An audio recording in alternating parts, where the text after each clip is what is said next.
Voilà, j'arrive, mais d'abord on met la musique, la petite vieille qui va parler, et après je vais être encore plus tard une taillère.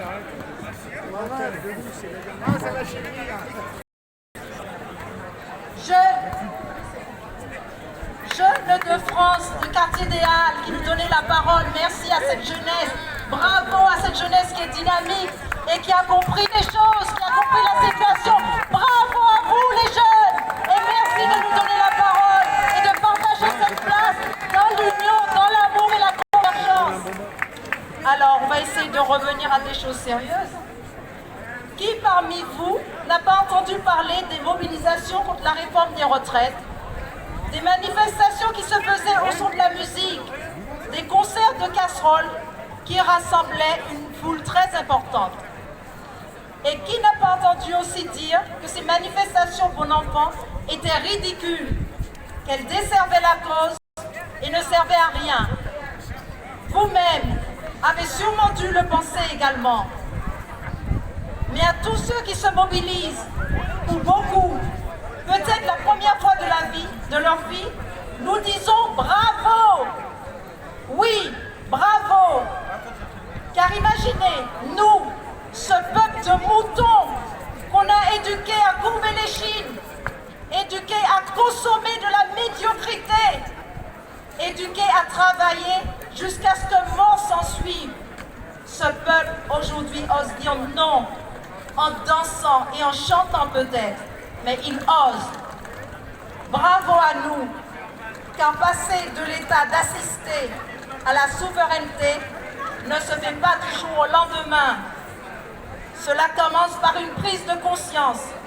Et cette prise de conscience est en train de grandir de jour en jour. Par exemple, sur la militarisation de notre société. Pendant un certain temps, on nous a bombardé de nouvelles sur la guerre en Ukraine. Mais la militarisation n'est pas seulement à l'extérieur. Les déploiements de gendarmes, de policiers, de CRS, d'agents de la Brave, avec l'usage d'armes violentes, de grenades, etc., lors des manifestations des Gilets jaunes, depuis 2018 jusqu'à aujourd'hui, nous le montre.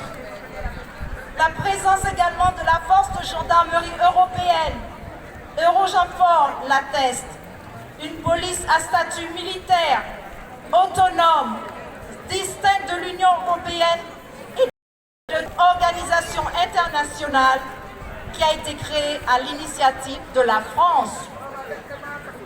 Et que dire de la tournée actuelle Expérience SNU, où vivait l'aventure SNU, ou l'enrôlement des jeunes de manière ludique.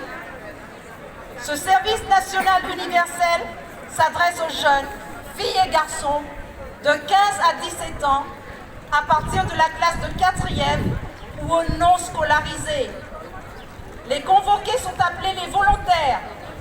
Serait-ce la préparation à des troupes de réserve pour une future guerre? Dans un rapport de 2017 de la revue stratégique de défense et de sécurité nationale du ministère des Armées, il a été établi l'impérieuse nécessité d'engager la remontée en puissance de notre appareil militaire pour faire face à la dégradation du contexte international.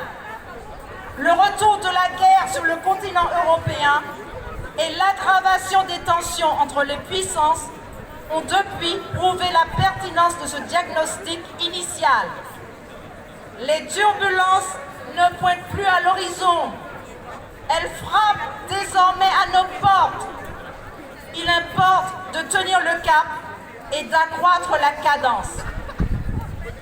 Les médias traditionnels qui se font les relais du gouvernement focalisent notre attention, entre autres, sur la réforme des retraites, le changement climatique et la menace de la sécheresse.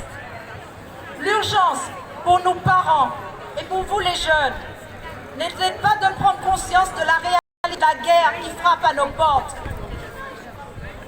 Vous, les jeunes, non, vous n'êtes pas de la chair à canon.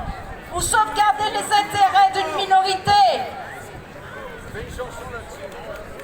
Aujourd'hui, parents et jeunes, l'urgence n'est-elle pas aussi de prendre conscience de la mise en place prochaine numérique, centralisée, et donc la porte ouverte du contrôle social généralisé qui porterait atteinte à notre vie privée, à nos droits individuels, à notre existence en tant qu'humains.